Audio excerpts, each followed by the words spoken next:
আসসালামু আলাইকুম everyone, welcome to loop and logic. আমি হুজাইফা আহমেদ শাফিন। আজকে আমরা অ্যাকাউন্টিংয়ের যে টপিকটা নিয়ে কথা বলবো সেটা হচ্ছে কস্ট শিট। সো এটার জন্য আমাদের কিছু রুলস অ্যান্ড রেগুলেশনস জানতে হবে। এর জন্য আমাদের দরকার schedule of cost of goods manufactured, যেটা এই যে এখানে আছে। তারপরে আমাদের দরকার হচ্ছে schedule of cost of goods sold. আমাদের দরকার হচ্ছে ইনকাম স্টেটমেন্ট। তো আমরা একে একে জাস্ট জানার চেষ্টা করি কোনটা কি। আমাদের ডিরেক্ট ম্যাটেরিয়ালের মধ্যে আছে ওপেনিং, বিগিনিং অথবা বিগিনিং, র মেটেরিয়ালস। তারপরে আমরা যে র মেটেরিয়ালটা ক্রয় করব সেটা পারচেস অফ র মেটেরিয়াল, এবং এই টোটাল অর্থাৎ আমার যে বিগিনিং র মেটেরিয়াল এবং পারচেস অফ র মেটেরিয়াল যেটা আছে সেটা হচ্ছে আমার অ্যাভেলেবেল ইউজেবল র মেটেরিয়াল আর কি। আর এখান থেকে আমরা মাইনাস করতেছি যেটা, সেটা হচ্ছে র material used in sorry ending র মেটেরিয়াল যেটা। তো আমরা সব যোগ বিয়োগ করলে যেটা পাচ্ছি সেটা হচ্ছে raw materials used in production, এবং এই সবগুলার যোগ বিয়োগের যে ফলাফলটা এবং ইনক্লুডিং ডিরেক্ট লেবার যেটা আসতেছে সেটাকে আমরা বলতেছি প্রাইম কস্ট। এরপরে আমাদের যেটা জানতে হবে সেটা হচ্ছে ফ্যাক্টরি অথবা ম্যানুফ্যাকচার্ড ওভারহেড। এটা চেনার সবচেয়ে সহজ একটা উপায় হচ্ছে নর্মালি সবসময় একটা ওয়ার্ডের পাশে ফ্যাক্টরি লেখা থাকে, যেমন ইন্স্যুরেন্স অবশ্যই সাথে ফ্যাক্টরি লেখা থাকবে, ইনডিরেক্ট সাথে ফ্যাক্টরি লেখা থাকবে, এসবের সাথে আমার ফ্যাক্টরি লেখা থাকে। তো ফ্যাক্টরি ম্যানুফ্যাকচারের মধ্যে কী কী ইনক্লুড আছে? Insurance factory, indirect labour, machine rental, utilities factory, supplies factory, depreciation factory. এটা এটার সাথে আরও অনেক কিছু ইনক্লুড হতে পারে, এটা জাস্ট একটা রেপ্লিকা বলা যায়। আর এই যে আমি যে ফ্যাক্টরি ওভারহেড যে পেলাম, এই যে এই অ্যামাউন্টটা, এগুলোর যোগফল হচ্ছে যেটা, এবং সেটার সাথে প্রাইম কস্ট কোনটা? আমার এই যে আমি এই সবগুলোর যে যোগ বিয়োগ করলাম, এই যে এই সবগুলোর যে যোগ বিয়োগ করলাম, এই সবগুলো যোগ বিয়োগ করে আমি পাইলাম প্রাইম কস্ট, এবং প্রাইম কস্টের সাথে যে আমি ফ্যাক্টরি ওভারহেডটা যোগ করলাম, টোটালটাকে আমি বলতেছি ম্যানুফ্যাকচারিং কস্ট। এরপরে আমার দেওয়া থাকবে প্রশ্নে অবশ্যই বিগিনিং ওয়ার্কিং প্রসেস এবং ক্লোজিং ওয়ার্কিং প্রসেস, এই দুইটা অ্যামাউন্ট দেওয়া থাকবে। সো আমি আমার টোটাল ম্যানুফ্যাকচারিং কস্টের সাথে বিগিনিং ওয়ার্কিং প্রসেসটা যোগ করব, এবং সেটা থেকে ক্লোজিং ওয়ার্কিং প্রসেসটা আমরা মাইনাস করব। যেটা আমরা পাচ্ছি সেটাকে আমরা বলতেছি কস্ট অফ গুডস ম্যানুফ্যাকচার্ড। এরপরে আমরা কস্ট অফ গুডস ম্যানুফ্যাকচার থেকে এটার সাথে আমরা ওপেনিং ফিনিশড গুডস যোগ করব, এবং এই টোটালটাকে আমরা বলতেছি goods available for sale.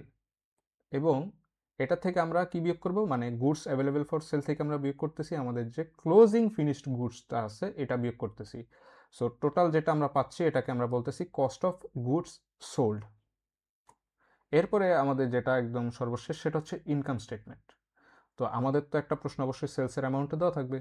সেলসের amount থেকে আমরা যে মাত্রই cost of goods goods sold বের করলাম সেটা মাইনাস করতেছি, যেটা আমরা পাইতেছি সেটাকে আমরা বলতেছি ক্রস মার্জিন। এরপরে আমাদের যত ধরনের, মানে বিক্রয়জনিত যত ধরনের আমার একটা পণ্য বিক্রয় করতে যত ধরনের খরচ হচ্ছে সেগুলোকে আমরা সেলিং এবং অ্যাডমিনিস্ট্রেটিভের এক্সপেন্সের মধ্যে রাখতেছি। সেগুলো কি কি? ইউটিলিটিস, স্যালারি অথবা পেরোল, ট্রান্সপোর্ট রিলেটেড, ডিস্ট্রিবিউশন, তারপরে আমার সেলস কমিশন, অ্যাডভার্টাইজিং করতেছি আমি পণ্যের বা প্রমোশন করতেছি, এবং অন্যান্য যাবতীয় যে সেলিং এক্সপেন্সগুলো আছে, ইন্স্যুরেন্স আছে, আর হচ্ছে আমাদের যে রেন্ট অথবা যে ডেপ্রিসিয়েশন ইকুইপমেন্ট আছে এগুলা। সো আমি এই total total selling and administrative expense যেটা আছে এগুলো যোগ করে আমি আমার গ্রস মার্জিন থেকে বিয়োগ করতেছি। যেটা আমি পাচ্ছি সেটাকে আমরা বলতেছি আমার নেট ইনকাম। তো আমার মনে হয় আমরা যদি এটি একটু ভালো করে দেখি, কস্ট শিট কিভাবে করে বা এটা দেখতে কেমন, আশা করি একটা ভালো আইডিয়া হওয়ার কথা। আর একটু ভালো করে দেখলে জিনিসটা হয়তো বা আরও ক্লিয়ার হবে। তো আমরা এখন যদি একটা প্রশ্ন দেখি, এই প্রশ্নটা যদি আমি দেখি, এখানে আমার অনেকগুলা টার্মস দেওয়া আছে। এই টার্মসগুলো মূলত এই যে আমি যে এখানে যে অনেক কিছু আমি দেখালাম, এই টার্মসগুলো, প্রশ্নের টার্মসগুলো কিন্তু অলমোস্ট অনেকগুলো এখানে আছে। জাস্ট কোনটা কার মধ্যে যাবে সেটাই আমাকে আইডেন্টিফাই করতে হবে। তো আমার এখানে দেওয়া আছে কি, আমার এখানে যদি আমি প্রশ্নটা দেখি, এখানে দেওয়া আছে ফিনিশ গুডস, তারপরে ডেপ্রিসিয়েশন ফ্যাক্টরি, ইউটিলিটিস ফ্যাক্টরি দেওয়া আছে, অনেকগুলো, টোটাল আমার 17টা এন্ট্রি দেওয়া আছে। তো আমরা যদি ডিরেক্ট এখন প্রশ্নে যাই, কি বলছে, prepare a schedule of cost of goods manufacture, তার মানে আমার কতটুকু করতে হবে। কস্ট অফ গুডস ম্যানুফ্যাকচার মানে কি, আমার জাস্ট প্রথম প্রশ্নের উত্তর এতটুকু পোর্শন যদি আমি করতে পারি, তাহলে কিন্তু আমার অ্যান্সার। তো আমরা বের করি এতটুকু করতে করতে আমার কি কি লাগবে। আমার বিগিনিং র মেটেরিয়াল দেখি প্রশ্নে দেওয়া ছিল, বিগিনিং র মেটেরিয়াল প্রশ্নে দেওয়া ছিল 900। আমি আমার এই এই সূত্রটা বা শিট থেকেই আমি করার চেষ্টা করতেছি মিল রেখে, যেগুলো আর কি এখানে এই এন্ট্রিগুলোর সাথে মিলে, আর যেগুলো না মিলে সেগুলো আলাদাভাবে দিব, জাস্ট কোনটা কার মধ্যে যায় সেটা একটু বুঝতে হবে আর কি। তো যাই হোক, আমরা বিগিনিং র মেটেরিয়াল 900 কিন্তু পেয়ে গেলাম। এরপরে আমাদের কি আছে, আমরা যদি দেখি আমরা কি কোনো ইউটিলিটিস কি পারচেস করছি এখানে। হ্যাঁ, purchase of raw materials, utilities বলছিলাম মেবি, সরি। কোনো র মেটেরিয়ালকে আমরা পারচেস করছি, হ্যাঁ আমরা র মেটেরিয়াল পারচেস করছি, সেটা হচ্ছে এটা $1,25,000। সো আমরা যোগ করতেছি $1,25,000। তাহলে এই দুইটা যোগ বিয়োগ করার পর আমি যেটা পেলাম সেটা হচ্ছে আমার টোটাল ইউজেবল র মেটেরিয়াল, এই যে এটা $1,34,000। সেটা থেকে আমাদের প্রশ্নে এন্ডিং র মেটেরিয়াল বলা ছিল $600 সমমূল্যের। 600 না 6,000?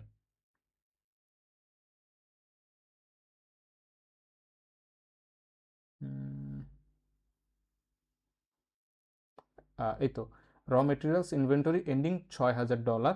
সো $6,000 আমরা যদি বিয়োগ করে দিই, তাহলে আমরা যেটা পাচ্ছি এটা হচ্ছে আমাদের র মেটেরিয়ালস ইউজড, অথবা এটাকে আমরা বলতে পারি total raw materials. Total raw materials আমরা বলতে পারি। আর আমাদের যে ডিরেক্ট লেবারটা, এটা কিন্তু আমি কিন্তু এন্ডিং র মেটেরিয়ালসটা কিন্তু এখানে মাইনাস করছি, সেটা একটু মনোযোগ দিয়ে দেখতে হবে। এরপর হচ্ছে আমাদের যে ডিরেক্ট লেবারের ভ্যালুটা দেওয়া ছিল $7,000, সেটা আমরা বসাইছি। ডিরেক্ট লেবার আমাদের প্রশ্নে কোথায় দেওয়া ছিল,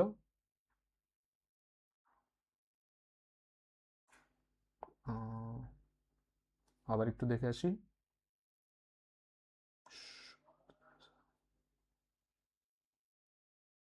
এই তো, ডিরেক্ট লেবার 70,000 দেওয়া ছিল। তো ডিরেক্ট লেবারটা আমি টোটাল আমার যে ইউজেবল র মেটেরিয়াল আছে তার সাথে যোগ করলাম, আমি যেটা পেলাম সেটা হচ্ছে প্রাইম কস্ট। এরপর হচ্ছে আমার ফ্যাক্টরি ওভারহেডসের পালা। তা আমি কি বলছিলাম, ফ্যাক্টরি ওভারহেডসের মধ্যে আমার আসতেছে ইনডিরেক্ট লেবারগুলো এবং ফ্যাক্টরি রিলেটেড সব ধরনের খরচ। তো আমি যদি বলি এখানে ফ্যাক্টরি রিলেটেড কী কী খরচ আছে, এই যে ডেপ্রিসিয়েশন ফ্যাক্টরি আছে, তারপরে আমার ইউটিলিটিস ফ্যাক্টরি আছে, মেনটেনেন্স ফ্যাক্টরি আছে, সাপ্লাইস ফ্যাক্টরি আছে, ইন্স্যুরেন্স ফ্যাক্টরি আছে, দেন আছে আমার কি, এই যে ইনডিরেক্ট লেবার কিন্তু অবশ্যই আমাদের ম্যানুফ্যাকচারিং ওভারহেডের মধ্যে আসতেছে। আবার এই যে সেলিং এক্সপেন্সগুলো আছে।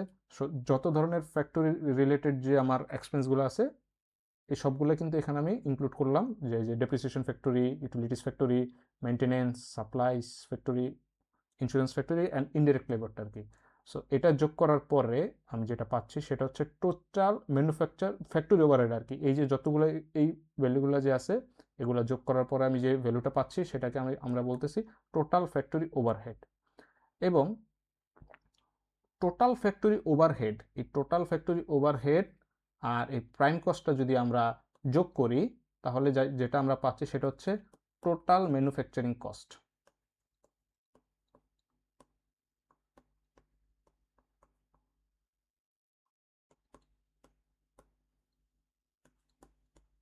Total manufacturing cost.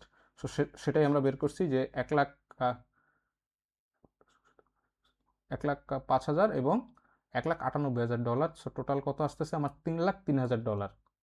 এই $3,03,000। এরপর আমার কি দরকার, আমরা যদি যেই ফ্যাক্টরি ওভারহেড বের করার জন্য যদি আমি একটু আমার শিটের সাথে মিলাই, আমার দরকার বিগিনিং ওয়ার্কিং প্রসেস, আমার দরকার ক্লোজিং ওয়ার্কিং প্রসেস। সো প্রশ্নে beginning working process, closing working process কোথায় দেওয়া আছে,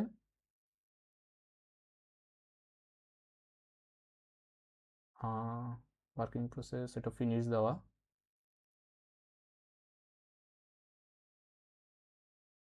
এই যে working process beginning working process ending, একটা 17,000, একটা $30,000। সো যেটা বিগিনিং সেটা আমরা যোগ করতেছি টোটাল ম্যানুফ্যাকচারিংয়ের সাথে, আর যেটা এন্ডিং সেটা আমরা বিয়োগ করতেছি টোটালটার সাথে। সো তাহলে আমি যেটা পাচ্ছি, কস্ট অফ গুডস ম্যানুফ্যাকচার্ড আমি পেয়ে গেলাম। কত হলো আমার এটা? এটা আমার হলো $2,90,000 টোটাল কস্ট অফ গুডস ম্যানুফ্যাকচারটা। তো 1 নাম্বার প্রশ্ন কিন্তু আমরা করে ফেলছি ইতিমধ্যে। এরপর আমার কি দরকার? আমার এরপরে বলছে প্রিপেয়ার এন ইনকাম স্টেটমেন্ট। তো ইনকাম স্টেটমেন্টের জন্য আমার কি দরকার? আমি কিন্তু অলরেডি টোটাল ম্যানুফ্যাকচারিং কস্ট বের করছি, sorry cost of goods manufactured বের করছি। এটার সাথে এরপর আমার কি লাগবে? এরপর আমার দরকার হচ্ছে কস্ট অফ গুডস সোল্ড। সেখান থেকেই কিন্তু আমি আমার ইনকাম স্টেটমেন্টটা ইজিলি বের করতে পারবো। সো প্রশ্ন অনুযায়ী আমি যদি আমার শিট অনুযায়ী যদি আমি কস্ট অফ গুডস সোল্ড বের করতে চাই, তাহলে আমার কি দরকার? আমার দরকার হচ্ছে ওপেনিং ফিনিশড গুডস এবং ক্লোজিং ফিনিশড গুডস। আমি ওপেনিং ফিনিশড গুডসটাকে যোগ করব, আর ক্লোজিং ফিনিশড গুডসটাকে আমি বিয়োগ করব। সো প্রশ্নে আমি এই যে ফিনিশড গুডস ইনভেন্টরি বিগিনিং আমার $20,000 দেওয়া আছে, ফিনিশড গুডস ইনভেন্টরি এন্ডিং আমার $40,000 দেওয়া আছে। সো আমি কি করলাম? এরপরে আমি 2 নম্বর প্রশ্নে করলাম কি, আমি তো already cost of goods manufacture এখান থেকে পেয়েছি। সো এটা এখানে নিয়ে আসলাম, বিগিনিং ফিনিশড গুডস ইনভেন্টরি যোগ করলাম, সেখান থেকে আমি ফিনিশড গুডস ইনভেন্টরি বিয়োগ করলাম, আমার কস্ট অফ গুডস সোল্ড হয়ে গেল। এরপর আমার কি দরকার? Income statement. ইনকাম স্টেটমেন্টের জন্য আমার কি দরকার? সেলস। আমার প্রশ্নে দেওয়া আছে সেলসের ভ্যালু। তো সেলস কোথায়?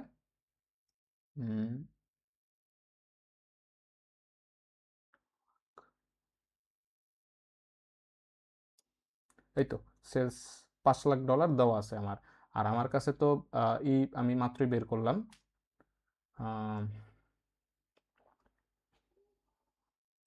কি বলে, কস্ট অফ গুডস সোল্ড তো মাত্রই বের করা হইলো। সো এই দুইটা বিয়োগ করার পরে, সেলস থেকে কস্ট অফ গুডস সোল্ড বিয়োগ করার পরে আমি কত পাইতেছি? $2,30,000। এটাকে আমরা কি বলতেছি? এটাকে আমরা বলতেছি গ্রস মার্জিন। এখন গ্রস মার্জিন থেকে আমি আমার বিক্রিজনিত এবং অ্যাডমিনিস্ট্রেটিভ জনিত যত ধরনের খরচ আছে সেটা যদি বিয়োগ করে দেই, তাহলে কিন্তু আমরা নেট ইনকাম পাইতেছি। তাহলে আমাদের সেলিং আর অ্যাডমিনিস্ট্রেটিভ জনিত এখানে কি কি খরচ আছে? এখানে সম্ভবত জাস্ট দুইটাই খরচ আছে, যে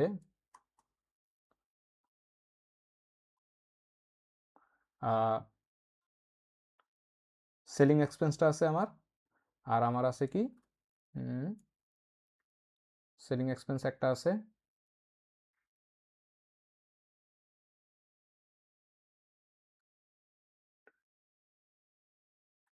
একটু যদি নিচে যাই প্রশ্নটাতে,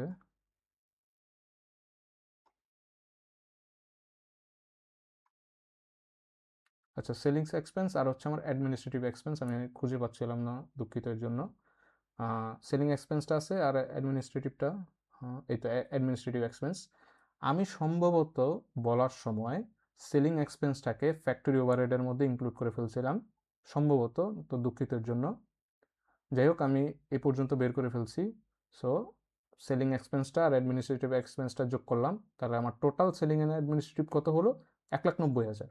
এখন যদি আমি আমার গ্রস মার্জিন থেকে আমার সেলিং অ্যান্ড অ্যাডমিনিস্ট্রেটিভ এক্সপেন্সটা মাইনাস করে দিই, যে ভ্যালুটা আমি পাচ্ছি সেটাই হচ্ছে আমার নেট ইনকাম। তাহলে আমরা দুইটা প্রশ্ন করে ফেলছি। এবার হচ্ছে আমাদের থার্ড কোশ্চেন, যে assume the company produce the equivalent of 10,000 units. তাহলে ধরে নিতে বলছে আমার কোম্পানি আমাকে টোটাল 10,000 ইউনিটস প্রোডাক্ট সোল্ড করতে হবে। তাহলে what was the average cost per unit for direct materials, what was the average cost per unit for factory depreciation. তো আমি প্রশ্নে কিন্তু টোটাল $1,28,000 টোটাল বের করতে পারছিলাম ডিরেক্ট মেটেরিয়ালস, আর হচ্ছে ফ্যাক্টরি ডেপ্রিসিয়েশন কোথায় দেওয়া ছিল, যদি একটু আমরা প্রশ্নে যাই, এই যে ডেপ্রিসিয়েশন ফ্যাক্টরি $27,000। আর আমার টোটাল পণ্যর কথা কত ইউনিট প্রোডাক্ট বলছে? 10,000 প্রোডাক্ট ইউনিট। সো আমরা 3 নম্বর কোশ্চেনে আসলাম, যে এই তো টোটাল ডিরেক্ট মেটেরিয়ালস ইউজড 1,28,000। আমি কিন্তু শুরুতেই বলছিলাম যে আমরা কিন্তু এই যে র মেটেরিয়ালস ইউজটাকেও টোটাল র মেটেরিয়ালস বলতেই পারি। সরি, ডিরেক্ট মেটেরিয়ালস বলতেই পারি, টোটাল র মেটেরিয়ালস বা ডিরেক্ট মেটেরিয়ালস আমরা বলতেই পারি এটাকে direct materials.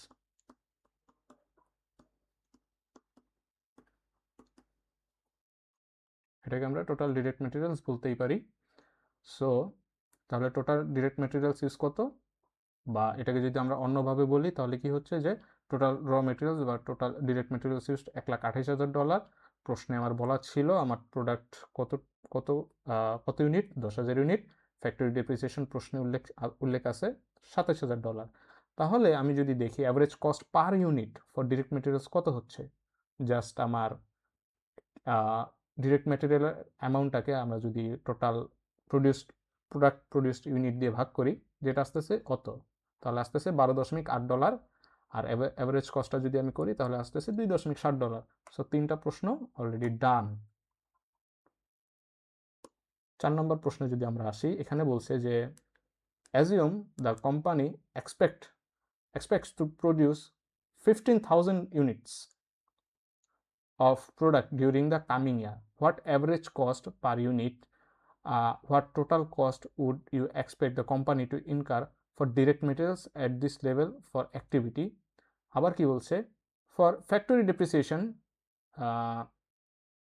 in your for factory depreciation, আচ্ছা, in preparing your answer assume that direct materials is a variable cost and that depreciation is a fixed cost. Also assume that depreciation is computed on a straight line basis. তো এখানে সবচেয়ে important যে কথাটা বলছে যে variable cost এবং fixed cost. Variable cost কোনটা? Variable cost সেটাই যেটা আমার ভ্যারি করে, কখনোই এটা আমার নির্দিষ্ট না। আমার প্রোডাক্ট আমি বাড়াইতে গেলে আমার সে প্রোডাক্টের সাথে সম্পর্কিত সকল ধরনের কাঁচামালও বাড়বে, আমার খরচটা বাড়তেছে। বাট আমি ধরেন একটা গাড়ি করে আমি আজকে বাজার করতে যাব, দেখা গেছে আমি আমার ব্যবসার জন্য যে কাঁচামাল দরকার সে আমার এটা হচ্ছে আমার ব্যবসার স্থান ধরেন, আর এটা হচ্ছে আমার যেখান থেকে আমি আমার পণ্যগুলা কালেক্ট করি, কাঁচামালগুলা কালেক্ট করি, আর এটা হচ্ছে আমার ট্রান্সপোর্ট, আমি টি দিয়ে ধরতেছি আর কি। তো আমি ট্রান্সপোর্টের জন্য তো অবশ্যই আমার একটা খরচ দরকার হয়, তাই না? এখন কথা হচ্ছে আমি যদি আমার ব্যবসার স্থান থেকে আমার কাঁচামালের জায়গায় বা যেখান থেকে কাঁচামাল পাওয়া যায় সে কাঁচামালটা যদি আমি আনি, ধরেন যদি 10টা আনি তাহলে আমার একটা, যদি 10টা আনি 10টা আনলে দেখা গেছে আমার 12 টাকা খরচ হচ্ছে। আমি যদি 20টা আনি তাহলে আমার 24 টাকা খরচ হচ্ছে, যদি একটার দাম 1.2 টাকা হয়। তার মানে কি আমার টাকার সাথে পণ্যের সাথে আমার টাকাটাও বাড়তেছে। বাট আমার যে ট্রান্সপোর্ট, আমি এই গাড়িতে 12টাও আনতে পারতেছি, আমি এই গাড়িতে 24টাও আনতে পারতেছি। সো আমার এখানে কিন্তু আমি যত পরিমাণ আনি না কেন আমার ট্রান্সপোর্টের জন্য কিন্তু টাকা বাড়তেছে না, আনলেস ওই গাড়িটাতে সম্পূর্ণ জায়গা ফিল হয়ে যায়। তো আমরা এখানে বলতে পারি যে গাড়ির খরচটা হচ্ছে এখানে ফিক্সড কস্ট, এবং আমার যে পণ্যগুলো আমরা আনা নেওয়া করতেছি সেটা হচ্ছে আমার ভেরিয়েবল কস্ট।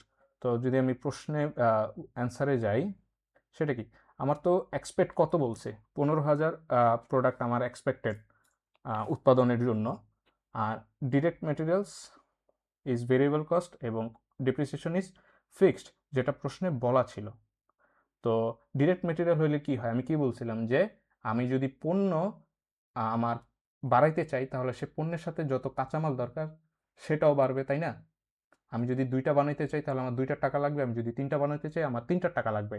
আমরা আগের প্রশ্নে 10,000 ছিল, এখানে আমাদের দরকার হচ্ছে 15,000। যাই হোক, আমরা যেটা দেখছি আগের প্রশ্নটাতে টোটাল আমাদের কত, ডিরেক্ট মেটেরিয়ালস কত, এই যে $1,28,000 আমরা এখানে দেখছিলাম, টোটাল ডিরেক্ট মেটেরিয়াল $1,28,000। সো এরপরের প্রশ্ন থেকে আমরা দেখছিলাম যে 10,000-এর জন্য বলছিল, তো পার ইউনিটে আমরা কত বের করছি, এই যেখান থেকে পার ইউনিটে আমরা বের করছি $12.8, তাই না? তো এটা হচ্ছে 1 ইউনিটের জন্য। তাহলে আমার 15,000 ইউনিটের জন্য কত হবে, এত ইন্টু 12.8, অবশ্যই যেহেতু এটা ভেরিয়েবল কস্ট অবশ্যই এটার সাথে বাড়বে। তো 1,92,000 টাকায় কিন্তু রয়ে গেল। কিন্তু আমার average cost per factory depreciation কি হবে, এটা কিন্তু কমতেছে। কেন কমতেছে? কারণ হচ্ছে অ্যাভারেজ কস্ট কমতেছে বাট কস্টটা কিন্তু আমার সেমই থাকতেছে, কারণ এটা হচ্ছে আমার ফিক্সড কস্ট। আমার ফ্যাক্টরি ডেপ্রিসিয়েশন কিন্তু ছিল এফডি দিয়ে দিতেছি, ফ্যাক্টরি ডেপ্রিসিয়েশন ছিল কিন্তু $27,000। সো $27,000 আমার পণ্য বানাইতে হবে কত, টোটাল 15,000। তাহলে অ্যাভারেজ কস্ট কত হচ্ছে? অ্যাভারেজ কস্ট অনেক ফল করতেছে, যেহেতু আমার এই রেটটা কমতেছে না বা চেঞ্জ হচ্ছে না, যেহেতু এই রেটটা চেঞ্জ হচ্ছে না, সো আমার এটার অ্যাভারেজটা কমবে, বাট টোটাল কিন্তু কখনোই কম বেশি হচ্ছে না। বাট যেটা আমার ভেরিয়েবল আছে সেটা আমার টোটালটা বাড়তেছে, বাট আমার অ্যাভারেজটা বাড়তেছে না। আবারও একটু বলি যে আমার ভেরিয়েবল কস্টের ক্ষেত্রে টোটাল পরিমাণ বাড়তেছে, বাট অ্যাভারেজ কিন্তু বাড়তেছে না।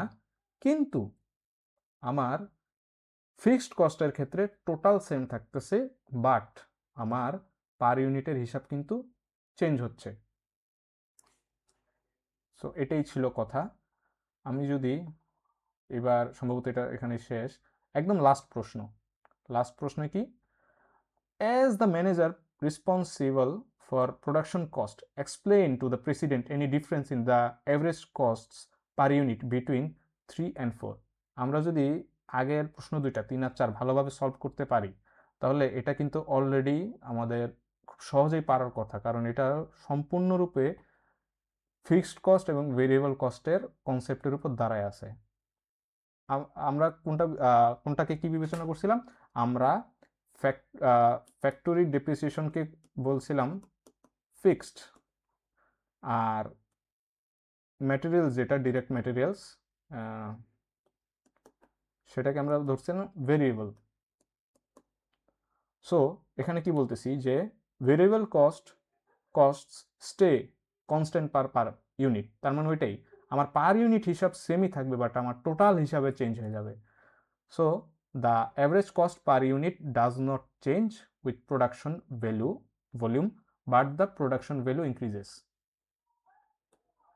না, চেঞ্জ হয় আর কি, প্রোডাকশন ভ্যালু চেঞ্জেস। আর ফিক্সড কস্ট কি, do not change in total but decreases per unit. So আশা করি আমরা বুঝতে পেরেছি। এই ছিল কস্ট শিট সম্পর্কে। আর আমার সাজেশন থাকবে যে এই শিটটাকে একটু ভালোভাবে দেখার জন্য, কারণ এটাই হচ্ছে, এটা যদি আমি পারি তাহলে খুব অনায়াসে আমার সলভ পারার কথা এটা।